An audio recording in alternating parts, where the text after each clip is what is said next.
بسم اللہ الرحمن الرحیم۔ السلام علیکم ورحمۃ اللہ وبرکاتہ۔ جماعت چہارم بچہ، آج ہم نے پڑھنا ہے سبق نمبر 11، پرچم کی کہانی، نانی اماں کی زبانی۔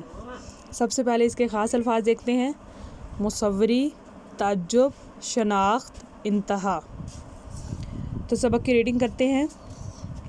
صدف کو رنگ برنگی تصویریں بنانے کا بہت شوق ہے۔ ہر سال یوم آزادی کی تقریب پر صدف کے اسکول میں مصوری کا مقابلہ ہوتا ہے۔ اس سال صدف نے فیصلہ کیا کہ وہ پاکستانی جھنڈے کی تصویر بنا کر مقابلے میں حصہ لے گی۔ جب شام کو صدف تصویر بنانے بیٹھی تو اس کی بڑی بہن عائشہ اور نانی اماں بھی اس کے کمرے میں آ گئیں۔ عائشہ تصویر دیکھ کر بولی، صدف تم نے جھنڈے کی تصویر صحیح نہیں بنائی۔ تمہارے جھنڈے کی شکل چوکور ہے، جھنڈے کی لمبائی اور چوڑائی برابر نہیں ہوتی۔ صدف نے کہا، باجی آپ میری ہر تصویر میں غلطیاں نکالتی ہیں۔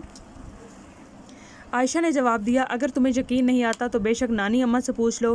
نانی اماں جو چائے پیتے ہوئے ساری باتیں سن رہی تھیں، مسکرائیں اور بولیں، صدف بیٹی عائشہ ٹھیک کہہ رہی ہے۔ جب پاکستان کا جھنڈا بنایا جا رہا تھا تو میرے ابا جان نے مجھے بتایا تھا کہ اس جھنڈے کی لمبائی چوڑائی سے زیادہ ہوگی۔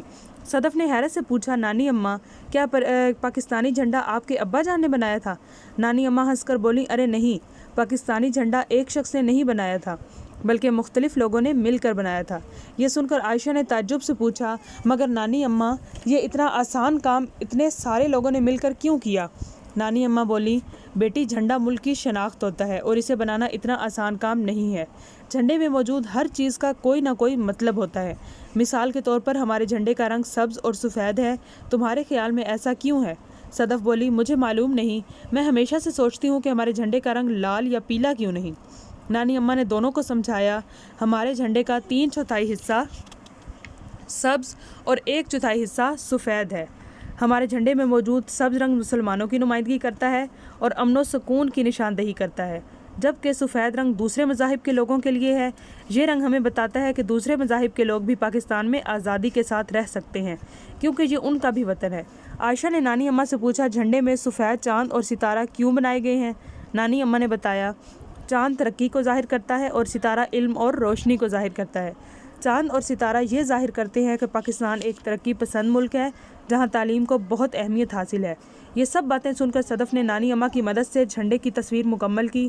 اگلے دن جب صدف نے اسکول میں اپنے استاد صاحب کو جھنڈے کی تصویر دکھائی تو انہوں نے بہت تعریف کی اور کہا کہ اس کی بنائی ہوئی تصویر جھنڈے کی اصلی خاکے کے جیسی ہے۔ انعامات تقسیم ہوئے تو صدف پہلے انعام کی حقدار قرار پائی۔ اس کامیابی پر وہ بہت خوش ہوئی۔ تو بچوں، اس پورے دیکھیں سبق میں بتایا گیا ہے کہ جھنڈے میں جو کچھ بھی ہے، اس کا سبز رنگ ہے، سفید رنگ ہے، چاند ہے اور ستارہ ہے، ہر چیز کا کوئی نہ کوئی مقصد ہے، کسی مقصد کے تحت بنایا گیا ہے۔ تو آپ نے اس سبق کی ریڈنگ یاد کرنی ہے۔ اللہ حافظ۔